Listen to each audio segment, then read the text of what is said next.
बड़े शर्म की बात है। पुलिस हमारे साथ है। जिंदाबाद जिंदाबाद जिंदाबाद।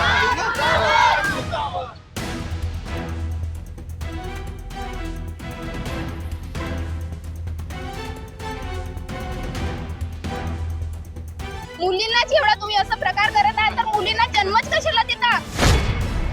आणि इथं व्हिडिओ काढून काही मतलब नाही. तिला न्याय मिळाला पाहिजे म्हणून सर्वांनी न्याय मिळवा आणि तिला आरोपीला शिक्षा झालीच पाहिजे.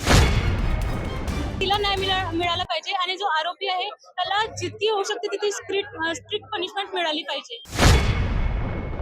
इथं असलेले माझे मामा, माझे भाऊ, माझे काका, इथे जे काही पुरुष मंडळी आहेत, मी सर्वांना हात जोडून विनंती करते की जसे तुम्हाला बहीण भाऊ आहेत तसे आम्हाला सुद्धा आहेत.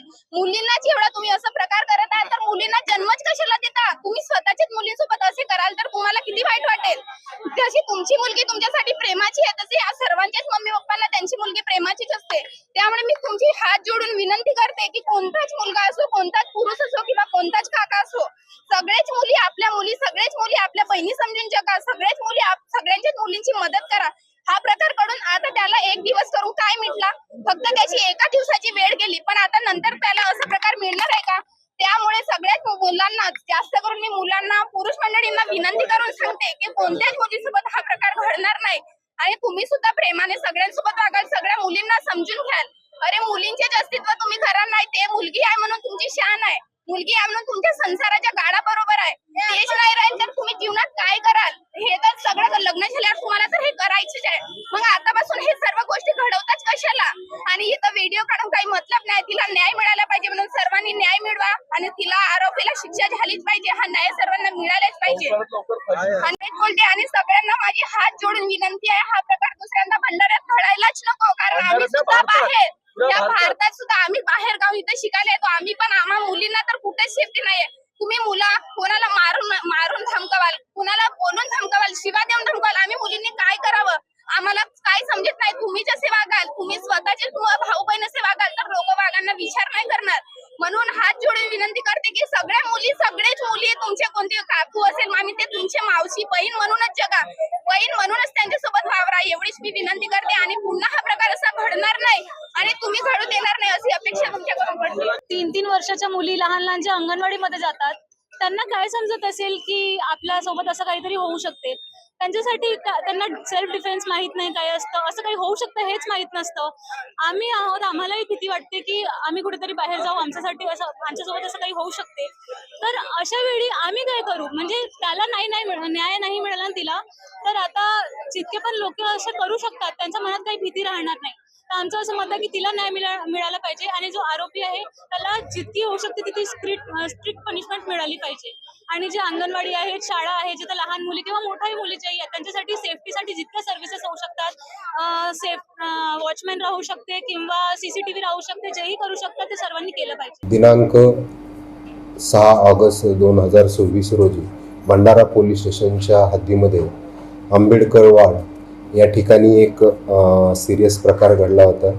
त्याच्यामध्ये जे आहे फिर्यादी पूनम सुमित बागडे यांच्या तक्रारीवरून पोलीस स्टेशन भंडारा येथे अपराध क्रमांक 1699/2026 कलम 64(2) I 115(2) 65(2) भारतीय न्याय संहिता, त्याचप्रमाणे सहकलम 4-6 पोक्सो अंतर्गत पोलीस स्टेशन भंडारा येथे गुन्हा दाखल करण्यात आलेला आहे. पीडिता अंदाजे 3.5 वर्षाची लहान मुलीवरती जे आहे त्या ठिकाणी अत्याचाराचा प्रकार घडल्यावरून पीडितेच्या आईच्या तक्रारीवरून पोलीस स्टेशन येथे वरील नमूद गुन्हा दाखल करण्यात आलेला आहे. त्यामधील आरोपी नामे रोहित संजय वासनिक, वय 30 वर्ष, राहणार गौतम बुद्ध वाड, समतानगर, याला देखील जे आहे पोलिसांनी तात्काळ त्या ठिकाणी ताब्यात घेण्यात आलेलं आहे. पीडितेवरती तात्काळ जे आहे मेडिकल कॉलेज भंडारा हॉस्पिटल या ठिकाणी उपचार सुरू करण्यात आले आणि तिचे जे आहे पुढील वैद्यकीय तपासणी करण्यात आलेली आहे. त्याचप्रमाणे आरोपीची देखील तपासणी करण्यात आलेली आहे. सदर गुन्ह्याचे गांभीर्य पाहता उपविभाग पवनी DYSP ज्योतिका इंगळे मॅडम यांच्याकडे हा तपास देण्यात आलेला आहे. त्याचबरोबर तपास जलद गतीने होण्यासाठी आणि सर्व गुणवत्तापूर्वक तपास होऊन माननीय न्यायालयामध्ये दोषारोप दाखल करण्याच्या अनुषंगाने एक विशेष तपास पथक जे आहे ज्योतिका इंगळे मॅडम यांच्या नेतृत्वाखाली तयार करण्यात आलेले आहे. त्या पथकामध्ये सायबरचे एक्सपर्ट त्याचप्रमाणे इतर अधिकारी आणि त्यांची आहे नेमणूक करण्यात आलेली आहे, जेणेकरून आरोपीविरुद्ध सबळ पुरावे गोळा करणे त्याचप्रमाणे तपास पूर्णपणे गुणवत्तापूर्ण होऊन आरोपीला कठोर शिक्षा होण्याच्या अनुषंगाने जे आहे हे विशेष तपास पथक त्या ठिकाणी काम करत आहे. त्यामध्ये जे आहे ते आरोपीची जी आहे रात्री कंडिशन जी आहे थोडी बिघडल्यामुळे त्याला GMC नागपूर या ठिकाणी रेफर करण्यात आलं. पहाटे त्याला जे आहे पोलीस बंदोबस्तामध्ये जे आहे GMC नागपूर या ठिकाणी भरती करण्यात आलेले आहे आणि त्याचे पण पुढील तपासणी आणि उपचार जे आहेत ते GMC कॉलेज नागपूर या ठिकाणी चालू आहेत. सर, आरोपीवर याआधी सुद्धा अशा प्रकारचे गुन्हे दाखल आहेत? पूर्वीच्या रेकॉर्डवरून आरोपीवर यापूर्वीचे जे आहे 2 गुन्हे दाखल आहे.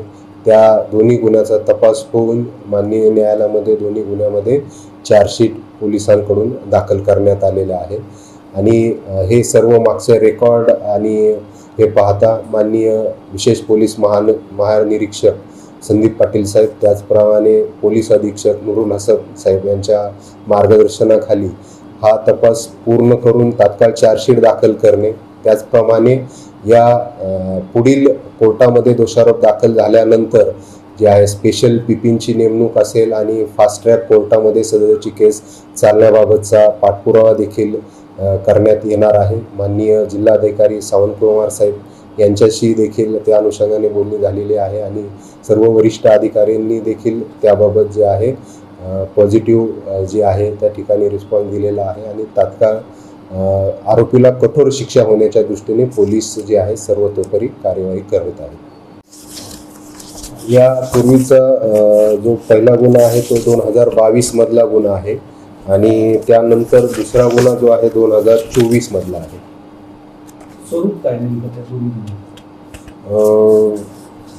त्याच्यामध्ये जो आहे पहिला गुन्हा जो आहे भारतीय दंडविधान संहिता 354 जो आहे विनयभंगाचा गुन्हा आहे आणि 2024 मधला जो गुन्हा आहे तो रेप विथ पोक्सोचा बलात्कार विथ पोक्सोचा गुन्हा आहे. दोन्ही याच्यामध्ये जे आहे ते माननीय न्यायालयामध्ये दोषारोप दाखल करण्यात आलेले आहे आणि या गुन्ह्यामध्ये देखील प्रिव्हियस रेकॉर्डची जी आहे हिस्ट्री नमूद करून कोर्टाला जे आहे विनंती करण्यात येणार आहे की ते सदरची केस जी आहे फास्ट ट्रॅक कोर्टासमोर चालवून जेणेकरून आरोपीला कठोर दंड दिला जाईल. बड़े शर्म की बात है,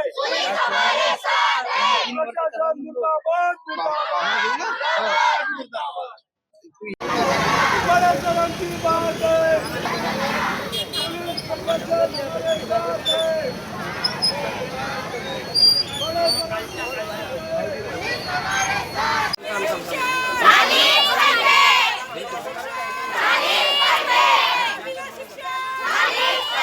मासूम को न्याय दो,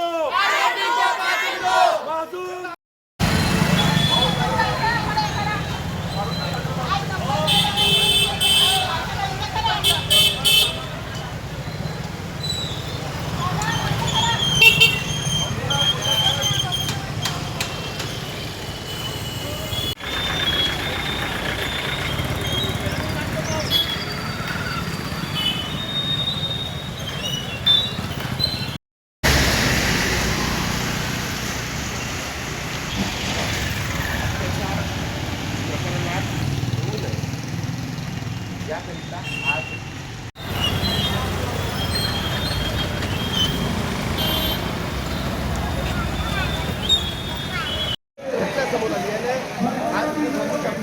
जो मोर्चा दाखवलाय त्या मोर्चामध्ये बरेच काही लोक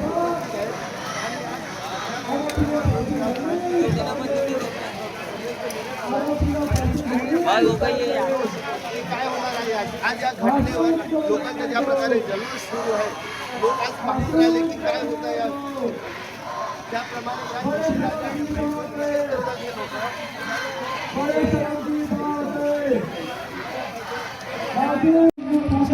निषेध मोर्चा गांधी चौक ते जिल्हा सत्र न्यायालयापर्यंत जाणार आहे आणि जिल्ह्यातील जे शहरातील जी ठिकाणं आहेत ती काही प्रमाणात नागरिकांनी स्वइच्छेने येथे घोषित म्हणून बंद ठेवलेली आहे. अभय होते एनडीटी मराठी.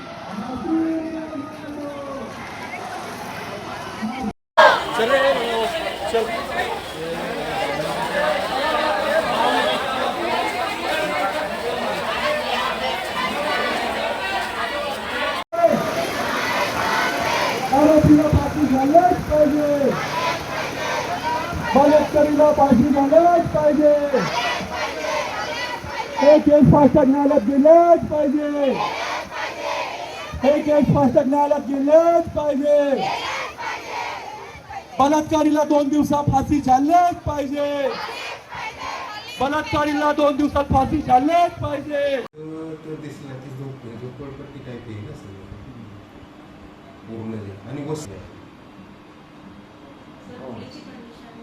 मुली आहे त्याला पाठ वगैरे त्याच्यावरती